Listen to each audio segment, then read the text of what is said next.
Hey guys, very good morning to all. स्वागत है आप सभी का इस नई वीडियो पे। एक्चुअली ना इस टॉपिक के ऊपर मैं ना कल से बात करना चाह रहा था पर कर नहीं पाया, तो आज के दिन की शुरुआत ही इसी के साथ कर लेते हैं मेरे भाई, क्योंकि ये हमारे इमोशन के साथ जुड़ा हुआ है और कहीं ना कहीं खिलवाड़ हुआ है हमारे इमोशन के साथ, जो मुझे बहुत बुरा लगा मेरे भाई। कल मुझे जो अपडेट देखने को मिला ना यार, मैं क्या बताऊं, मतलब इस कदर दिल टूटा कि कोई इंसान ऐसे कैसे कर सकता है भाई। देखो, हेराफेरी 3 में परेश रावल और नजर नहीं आएंगे, मतलब हेराफेरी 3 से बोना बाहर हो गए हैं। अगर आप देखोगे तो हेराफेरी 3 का मतलब हेराफेरी फ्रेंचाइजी का मेन हीरो अगर जो है ना वो बाबू भैया ही है, मतलब वो ही हाईलाइट है ना। तो वो अभी बाहर हो गए हैं, वो अपने आप को मतलब वो खुद से बोल दिए कि मैं कोई मतलब मेकर्स का कोई गलती नहीं है, कोई क्रिएटिव डिफरेंस ऐसा कुछ नहीं है, कुछ भी ऐसा नहीं है, मैं अपने आप को ही बाहर कर रहा हूं, मैं अपनी मर्जी से ही बाहर हो जा रहा हूं हेराफेरी 3 से। कुछ इस तरह का उनका एक ट्वीट हमें देखने को मिला, ठीक है। लेकिन गाइस, मैं कल एक न्यूज देखा। न्यूज कुछ ऐसा था कि हाल ही में ललन टफ के साथ परेश रावल का एक पॉडकास्ट चल रहा था, ठीक है, एक इंटरव्यू चल रहा था, जिसमें वो क्या बता रहे थे पता है? एक ऐसा लाइन जो कि भाई दिल का छल्ली छल्ली कर देगा। एक ऐसा लाइन वो कहते हैं कि किरदार है, ठीक है, एक कैरेक्टर है जो मेरे गले का फंदा बन गया है, ठीक है, एक कैरेक्टर है जो मेरे गले का फंदा बन गया है, मुझे उससे राहत चाहिए, मैं उससे फ्री होना चाहता हूं। अब जरा मुझे बताओ कि परेश रावल देखो बहुत सारे कैरेक्टर को वो निभाए हैं, बहुत सारे कैरेक्टर को वो निभाए हैं, लेकिन उनमें से कौन सा ऐसा कैरेक्टर है जो जिंदा है? सिर्फ एक बाबू भैया है ना, बाबूराव गणपतराव आपटे, हेराफेरी वाला, वही एक कैरेक्टर है जो कि जिंदा है। बहुत सारे बेहतरीन बेहतरीन कैरेक्टर निभाए हैं, लेकिन बहुत सारे कैरेक्टर खो गए हैं भाई उन सारी फिल्मों में। जब आप वो सारी फिल्में देखते हो तभी वो कैरेक्टर आपको याद आता है ना। लेकिन अगर हमेशा के लिए अगर कोई कैरेक्टर जिंदा हो गया है परेश रावल का, तो वो कैरेक्टर सिर्फ सिर्फ बाबू भैया का है। तो ऑब्वियसली ललन टफ के साथ जो बात कर रहे थे ना, जिस कैरेक्टर के ऊपर वो जिक्र कर रहे थे, वो कैरेक्टर कोई नहीं, वही बाबू भैया का ही कैरेक्टर है।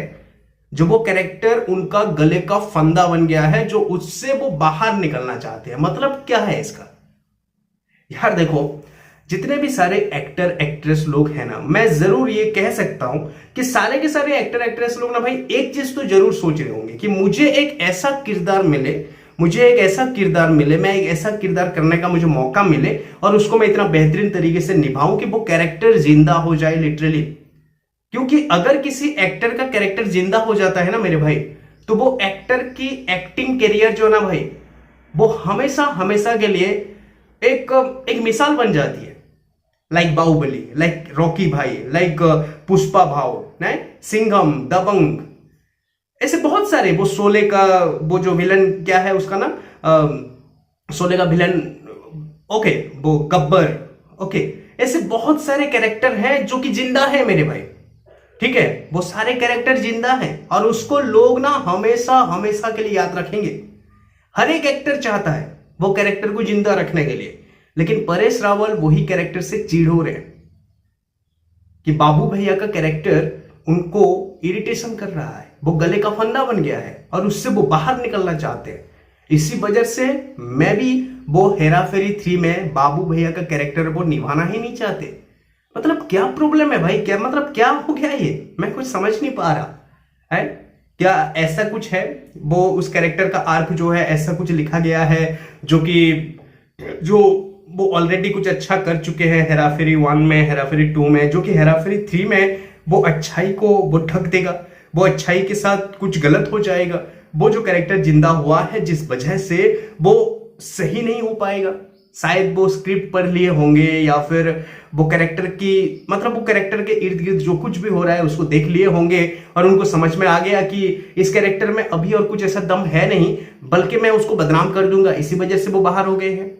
मुझे पैसा नहीं चाहिए, वो कैरेक्टर को जिंदा करना है, मुझे वो कैरेक्टर को हमेशा आइकॉनिक रखना है। मुझे अभी खराब काम करके एक खराब राइटिंग में उस कैरेक्टर में प्ले करके उस जो हुआ है हेराफेरी 1 में, हेराफेरी 2 में, उसको मुझे बदनाम नहीं करना है। ऐसा उनका सोच हो सकता है, या फिर वो उस कैरेक्टर को ही पसंद नहीं करते, वो कैरेक्टर को ही वो पसंद नहीं करते। एक भोला, एक थोड़ा सा बेवकूफ टाइप का वो जो कैरेक्टर है ना बाबू भैया का, वो कैरेक्टर को ही पसंद नहीं करते। अगर ऐसा है कि वो कैरेक्टर को वो पसंद नहीं करते हैं, उसको इरिटेशन मानते हैं, अपनी जीवन काल की सबसे मतलब क्या मैं बोलूं यार, वर्ड इस्तेमाल करने के लिए मुझे बुरा लग रहा है कि सबसे खराब, ओके खराब मैं बोल देता हूं, खराब कैरेक्टर है बोल करके वो मान रहे हैं, तो भाई उनसे बेवकूफ तो कोई नहीं होगा।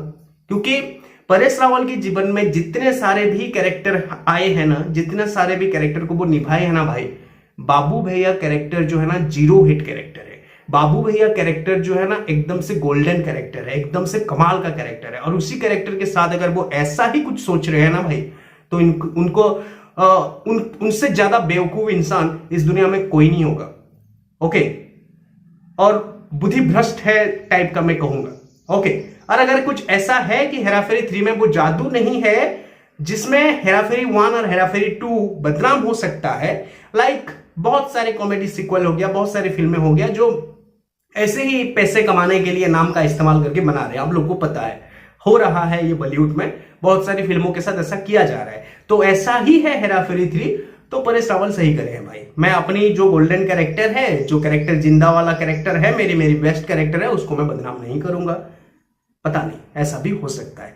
खैर गाइस, जो भी हो, पर अभी हेराफेरी 3 में हमें बाबू भैया को देखने को नहीं मिलेगा। अभी मैं प्रियदर्शन साहब को हाथ जोड़ करके रिक्वेस्ट करता हूं कि आप प्लीज और हेराफेरी 3 मत लाइएगा, ठीक है?